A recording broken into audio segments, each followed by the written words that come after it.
Vive la inflación, que mes a mes parece crecer más o por lo menos mantenerse. Mañana se va a conocer el índice de inflación de febrero. Dicen que será alrededor del 6%. David Miazo, economista en jefe de la Fundación FADA, así se dice. Después, al final de la entrevista, le vamos a preguntar qué significa FADA. Está con nosotros. David, muy buenos días. Y la primera pregunta es... una inflación del 6% parecida a la de enero indica que, entre otras cosas, los alimentos son los productos que están más arriba y que no van a bajar de la noche a la mañana, ¿no? Majul, equipo, buenos días, un gusto estar conversando con ustedes. Bueno, lo primero es que una inflación de más del 5,4% en febrero ya nos va a marcar una inflación de los últimos 12 meses del 100%. O sea que este mes ya es casi seguro que superamos ese techo imaginario del 100%.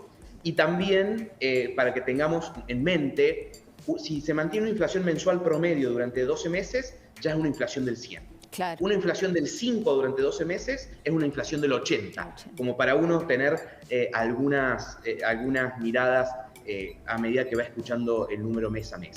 Y la expectativa para este 2023 también es un piso inflacionario del 100%, y digo piso inflacionario porque es siempre y cuando no haya muchas malas noticias nuevas, ¿no? Así que eso por un lado. Y respecto a tu pregunta de los alimentos, la realidad es que muchas veces los alimentos son algunos de los que marcan la inflación real. ¿Por qué? Porque el promedio tiene metido ahí adentro, por ejemplo, los servicios públicos que venían corriendo muy por debajo de inflación.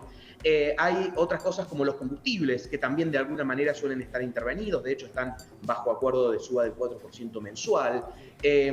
Y algunas otras cosas de telecomunicaciones, prepagas, que de hecho prepagas vimos que han subido mucho últimamente, pero que normalmente el gobierno tiene algún poder para ir marcando cuánto ajusta. Entonces, es común ver que el índice de inflación se mantenga un poco por debajo de los alimentos, pero no porque los alimentos están subiendo más de lo debido, sino porque es una de las pocas cosas que sube de manera realmente libre, porque, de nuevo, el promedio tiene una parte intervenida que lo hace bajar. De hecho, por ahí muchas veces viene la acción de generarle algún control, de lograr mostrar un número más bajo.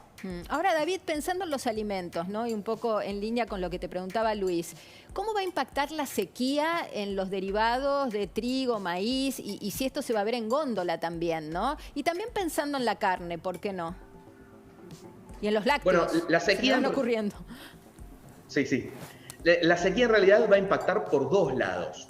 Uno, si querés, por la vía cambiaria. La sequía le va a restar a las exportaciones de Argentina cerca de unos 20.000 millones de dólares.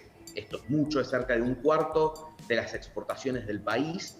Esa escasez relativa de dólares muy probablemente a lo largo del año vaya impulsando la brecha cambiaria, y sabemos que a medida que suben los dólares libres y tenemos más brecha cambiaria, hay una transmisión macroeconómica a los precios, más allá de los alimentos o no alimentos. Entonces, esa es una primera vía que vamos a tener mayor presión cambiaria e inflacionaria.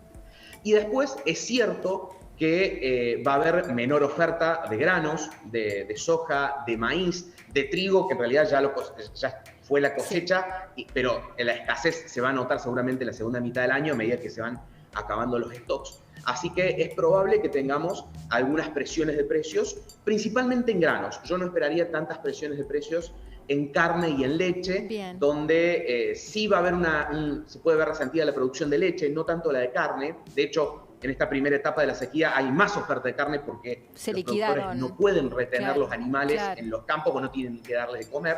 Así que, de hecho, en la primera etapa del efecto termina aumentando la producción en vez de reducirla. En el caso de la leche sí, porque el estrés, sobre todo de calor y algunas otras cosas más, reducen la producción.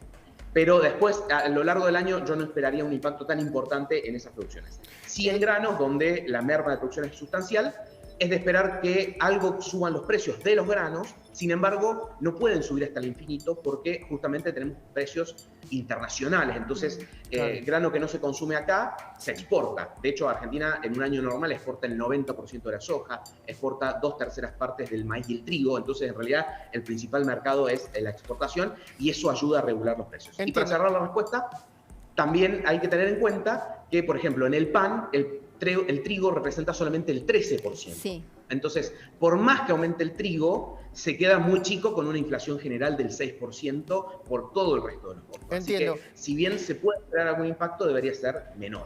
David, ¿qué significa FADA? FADA es Fundación Agropecuaria, por eso también en mucha de la explicación agro, para el desarrollo de Argentina. Muchísimas gracias por atendernos, David, y por darnos toda esta información. Gracias, buen día. Un gusto conversar con ustedes. Y más información.